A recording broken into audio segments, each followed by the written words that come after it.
will be one of the most watched days for global markets. A turning point that could change the course of the financial markets and economies. The big shift is coming. It's not about if, it's about how much. Will the Fed cut rates by 25 basis points or 50 basis points? What will the impact on India be? Catch all the action live on NDTV Profit. New day, new show, a new experience. Start your day with the news, not views. We bring you stories that matter And impact your life. News that informs and keeps you ahead. from Maximum City, Mumbai, To the seat of power, Delhi. NDTV brings you the best breakfast show. breakfast news on NDTV, 8 a.m. every.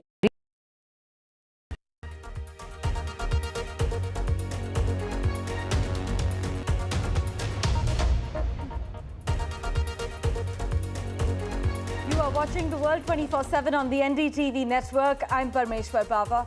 Let's begin with the top stories you need to know. Iran Supreme Leader Saeed Ali Khamenei listed India along with Gaza and Myanmar as one of the places where Muslims are suffering. Reacting to this, India strongly deplored the comments and called them misinformed and unacceptable.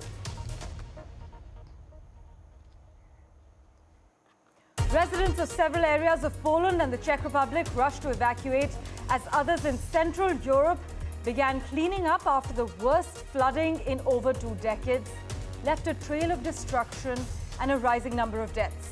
At least 17 people have died in flooding from Romania to Poland in the past few days.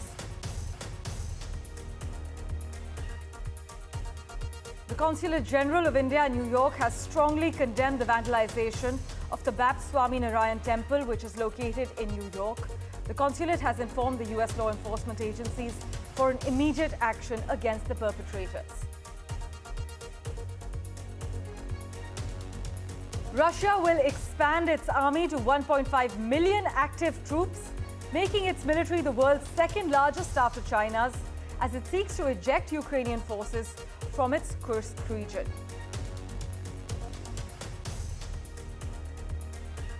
The suspect in the second apparent assassination attempt of Donald Trump was charged with 2 gun crimes. Political watchers argue that the thwarted shooting underscores that violence is a feature, not a bug, of U.S. political life. The polio eradication efforts in Afghanistan have suffered a big setback.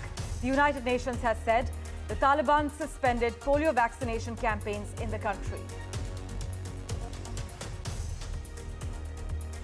U.S. judges weighed the question of whether constitutional rights should be extended to TikTok despite its Chinese ownership, as the popular short video app argued a sell or ban bill infringes on free speech in a high-stakes hearing that could decide its fate.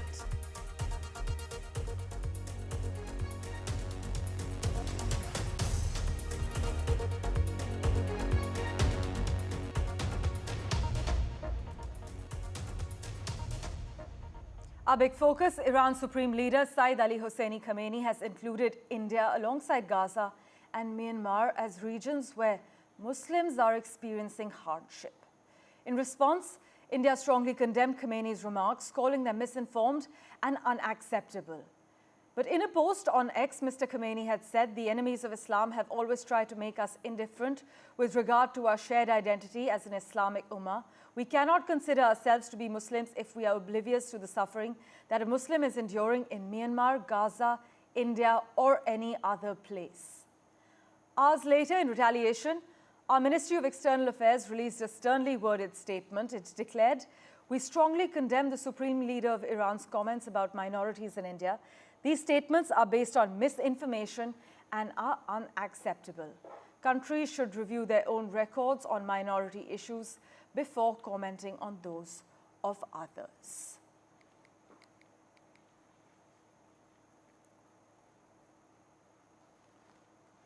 Switching tracks, well, after 2 near assassinations in 2 months, the Secret Service in the U.S. is facing scorching criticism for its work to protect former U.S. President Donald Trump. In fact, in a press conference, the Secret Service defended its protective plan for Donald Trump as textbook and exemplary, after foiling a possible assassination attempt over the weekend. But the press conference came the same day the suspect, Ryan Ruth, who's 58 years old, was charged with possession of a firearm by a convicted felon and possession of a firearm with an obliterated serial number. Authorities said Ruth left a semi-automatic rifle at the scene, where a federal criminal complaint alleges that he may have been waiting for Trump outside his golf course near Mar-a-Lago for almost 12 hours. Benji Hire reports for NDTV. The suspect was seen shackled, his alleged crime related to his weapon, and if he was allowed to own one, giving multiple past arrests. Ryan Routh had wildly swinging political beliefs, having voted for Trump in 2016, but also been a staunch supporter of Ukraine in unconventional ways. He discussed a far-fetched plan to recruit Afghan soldiers fleeing the Taliban to fight there against Russia. We'll learn much more about him as investigations proceed and as evidence is examined. He left behind his gun, bags and a GoPro at the scene, where he lay waiting for more than 11 hours before being scared off by Secret Service shots. Big questions then over how this was able to happen, not least given the enhanced protections put in place following another assassination attempt on Trump just 2 months ago. President Joe Biden says the Secret Service needs more help, the agency warning that we are living in dangerous times. Its acting director was taking part in a press conference alongside the FBI and local law enforcement earlier. The Secret Service's head confirming that Trump's security is now, quote, at its highest level. The former president made his own statements blaming both Biden and Kamala Harris for inciting the gunman's actions because of his communist left rhetoric.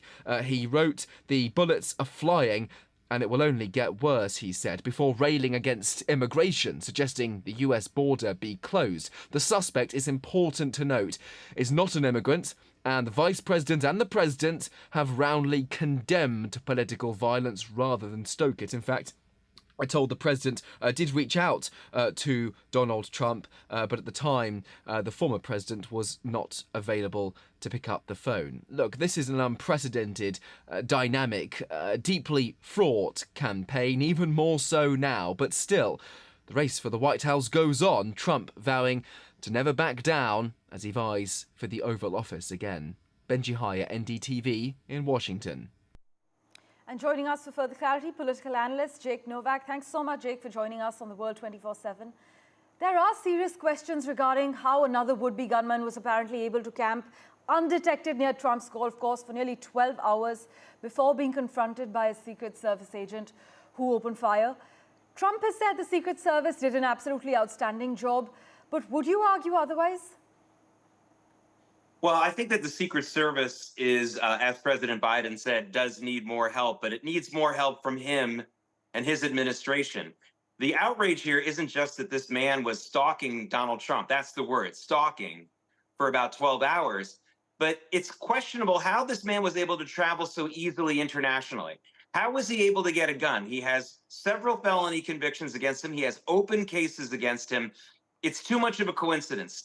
Whoever allowed him to get away with as much as he got away with knew what they were doing. That's really the only explanation. It is very hard for anyone, even with a small conviction, to travel to Ukraine, to travel all across the United States, to buy a weapon in that way. It's not easy. So somebody was it seems very likely, sadly to say, that someone deliberately was letting this guy roam free. For what reason, we don't know. And I'm not saying they were hoping that he would kill the President Trump, but absolutely law enforcement was letting him get away with a number of different things that he should never have been allowed to get away with. Right. Meanwhile, many argue that Trump has often treated political violence as a resource. In fact, case in point being the bomb threats in Ohio after the former president claimed that immigrants were eating pets. Is Trump's team likely to utilize political violence to their advantage? Jake, what are you picking up on? What is your perspective? No, absolutely not. And I know I have to take a little bit of issue with your reporter's comments about how both President Biden and Vice President Harris have always been against political violence. There are many, many different sound bites of Joe Biden and Kamala Harris One of Joe Biden several times saying he would like to take Donald Trump behind the gymnasium and beat him up. Joe Biden said that several times in 2020. Right. Kamala Harris, when asked if she would be in an elevator with Donald Trump, she asked, could one of us not be alive when they left? These people who are political enemies of Donald Trump have stoked violence much, much more than he has. Now, I'm not saying that everything he says is responsible, is the best thing. But the political violence rhetoric from Donald Trump's opponents is much, much worse than his, much, much more pinpointed, and much, much more insightful, and that goes without saying. The question that you asked earlier about political violence in America is it spread. Actually, thank God, we're not very politically violent yet in this country. What we do have is a serious mental illness epidemic in this country, and if that isn't fixed, then we will have violence very soon, yes. So you stand by the fact that America is not witnessing serious political violence even after 2 near assassination attempts on a former US president? Well, we're not seeing widespread violence. Those 2 incidents were definitely violent, no doubt about it. But we haven't had a major candidate or even a minor candidate assassinated or attacked in this country in many decades, thank goodness. The last president who was shot while he was president was Ronald Reagan, and that was 43 years ago. So we're not seeing widespread violent acts. We are seeing widespread mental illness and insightful comments. That's the problem, and that makes us very, very close to having violence pretty soon. I think so. Thanks so much, Jake, for joining us, as always, on The World 24/7. We will, of course, revert to you for regular updates in the run-up to the November showdown. In other news, the Consulate General of India in New York has strongly condemned the vandalization of the Baptist Swami Narayan Temple, which is located in Melville in New York. The consulate has informed the US law enforcement agencies for an immediate action against the perpetrator. In fact, in an official statement posted on X, the Consulate General of India in New York called the vandalism unacceptable and informed that the consulate is in touch with the community. The Hindu American Foundation, meanwhile, has called the Department of Justice and Department of Homeland Security to open an investigation into this vandalization.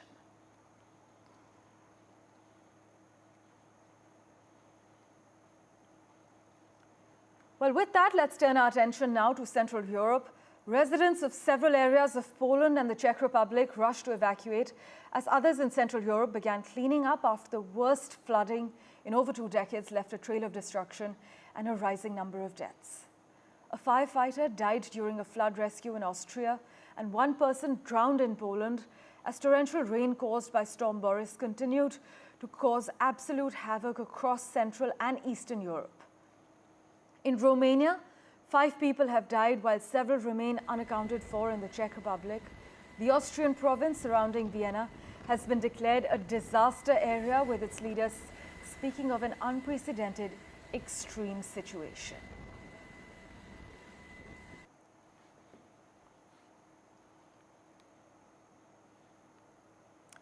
Well, switching tracks to Russia now. Russia will expand its army to 1.5 million active troops, making its military the world's 2nd largest after China's, as it seeks to eject Ukrainian forces from its Kursk region. However, experts are questioning whether Moscow was prepared to fund the expansion, the 3rd since the war began, given the strain on its defense budget and an unpopular draft that has seen hundreds of thousands flee the country. The move came as the UK Prime Minister Keir Starmer considers allowing Kyiv to use its long-range missiles, which Vladimir Putin warned would put Russia at war with NATO.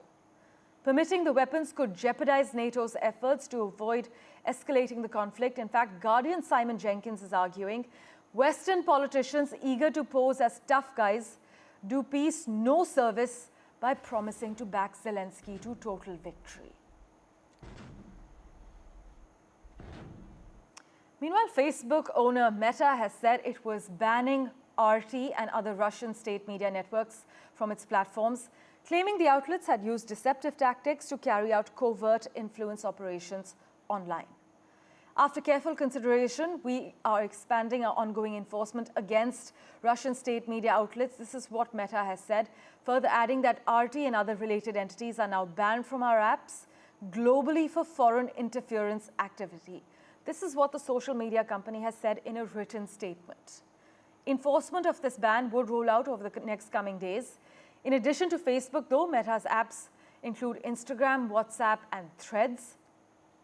And essentially, this ban actually marks a sharp escalation in actions by the world's biggest social media company against Russian state media after it spent years taking more limited steps like blocking the outlets from running ads and reducing the reach of their posts.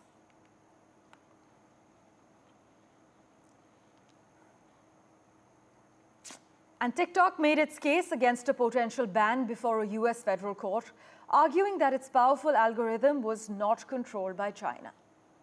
The app is suing the US after President Joe Biden signed a bill requiring TikTok's Chinese parent company ByteDance to divest from its US operations or face a ban, citing national security concerns.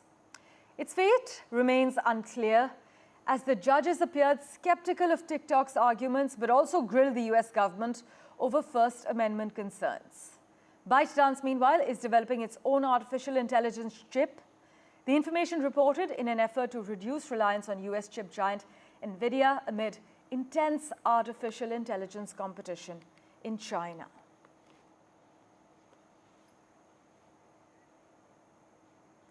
Well, news and updates continue in a moment, right after this very short break. Don't go anywhere.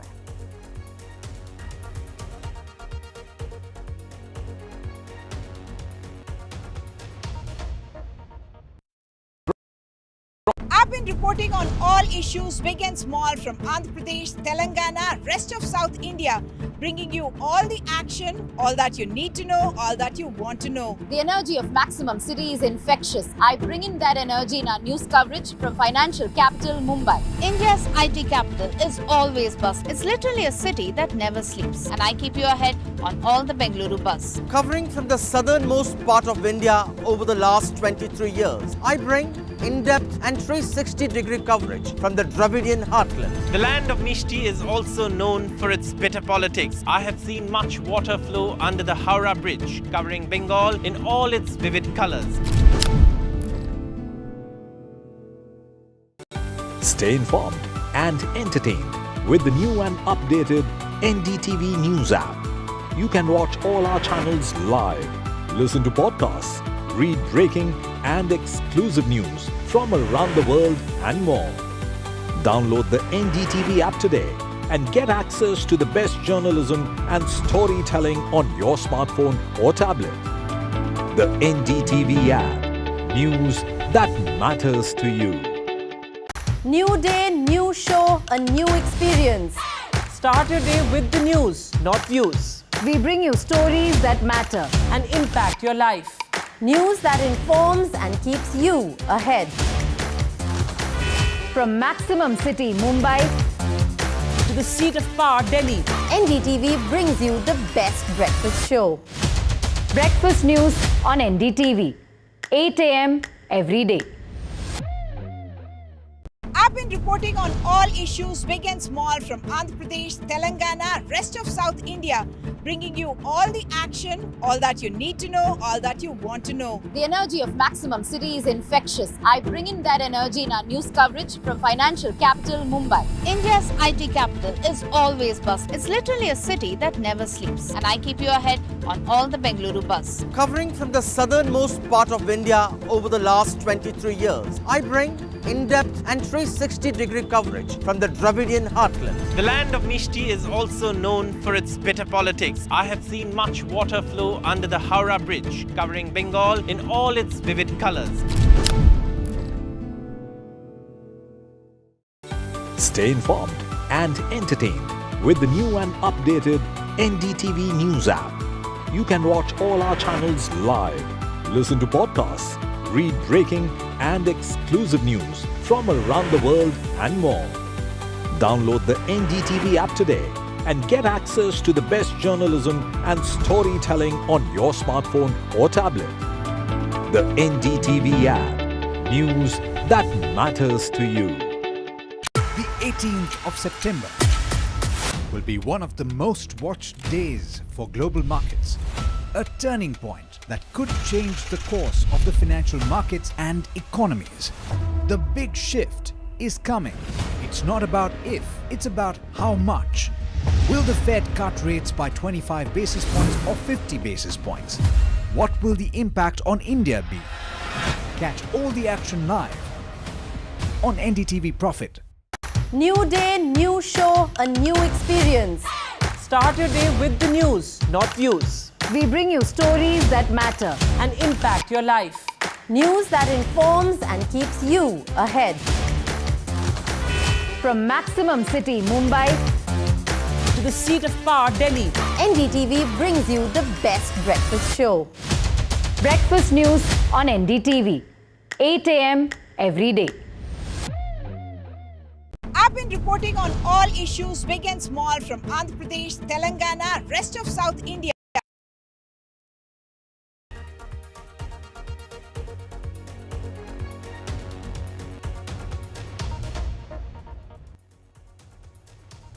Welcome back. Let's get you a quick update as far as the Middle East is concerned. Well, Antony Blinken, the US Secretary of State, will be traveling to the Middle East. He will be touching down there on his 10th trip. What's the agenda? Well, a new ceasefire deal. Let's take a look at what the reports are saying. US has warned Israel against the Lebanon war. Meanwhile, in fact, the Israeli Prime Minister has said that he will do what's best for Israel. The top US diplomat is going to be flying to Cairo to discuss the negotiations for a ceasefire in Gaza and broader regional security issues, as well as for talks with the Egyptian officials. This is what the US State Department spokesman Matthew Miller has said. In fact, the statement only mentions one stop in Egypt, and it does not appear that Mr. Blinken will travel to Israel on this visit. In fact, we have with us Middle East expert live from Washington at the moment, Reza Khanzadeh, joining us on the World 24/7. Thank you so much for making time for us. This latest bout, Reza, of regional diplomacy that's unfolding as the US and partners struggle to close the remaining gaps in talks for a ceasefire. How optimistic are you about the potential outcomes of Blinken's 10th visit to the Middle East? Yeah, I'm not optimistic at all. We're a few weeks away from the 1-year anniversary of the October 7 attacks, and negotiations have been on again, off again for these past 10 plus months, and no progress has been made. And essentially that's because no one involved in these parties are interested in the ceasefire. It serves each party's best interests for this conflict to continue. It serves Israel's, particularly the Prime Minister of Israel, Netanyahu, his best interests for this conflict to continue, because once this conflict is over, his court hearings begin and his subsequent conviction will then continue for him to possibly serve prison time. So he wants this conflict to continue. And for the Houthis who are involved, along with, Hamas and Hezbollah, essentially many of the proxies of the Islamic Republic, they want this conflict to continue, primarily for their own existential, well-being, if you will, but also because they want to keep the spotlight on the atrocities that is happening in Gaza at the hands of Israel and what they're doing to the citizens, the children, the women, the senior citizens of Palestine. And they feel like continuing this conflict will keep the spotlight on Israel and hopefully in their eyes show Israel as the bad guy on the world stage. And then when it comes to America, Washington, D.C., they right now are in the middle of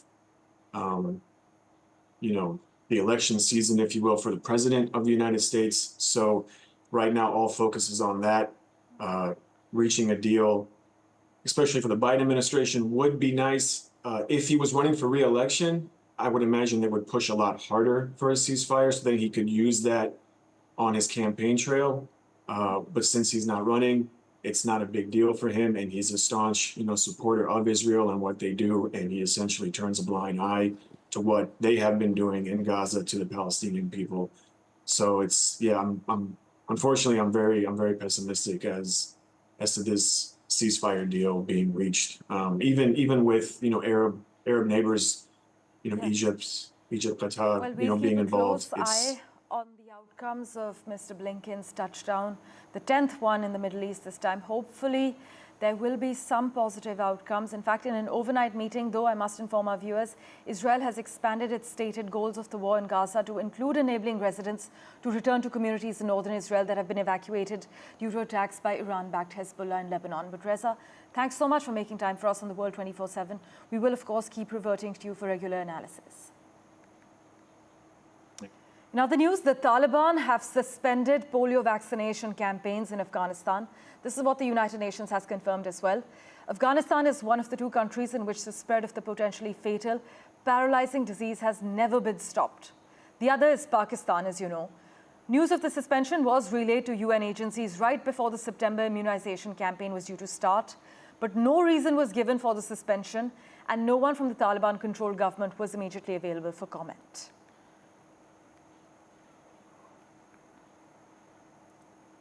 A quick update from the United Kingdom now. London's Oxford Street will be pedestrianised under proposals just set out by Sadiq Khan, the city's mayor, as he tries to make the famous thoroughfare the leading retail destination in the world. The central London street is in need of major regeneration after suffering from increased competition from online shopping, the closure of major department stores, and the effect of the COVID-19 pandemic. This is what the mayor's office has said. But Sadiq Khan's years-long effort to pedestrianise the street has faced opposition over the disruption to traffic and public transport and concern about access for disabled people.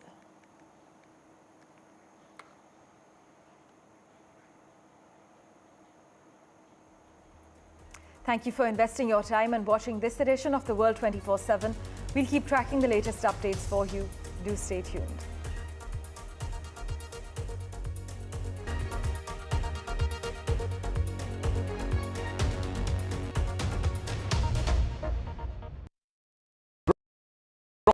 Stay informed and entertained with the new and updated NDTV News app. You can watch all our channels live, listen to podcasts, read breaking and exclusive news from around the world and more. Download the NDTV app today and get access to the best journalism and storytelling on your smartphone or tablet. The NDTV app. News that matters to you.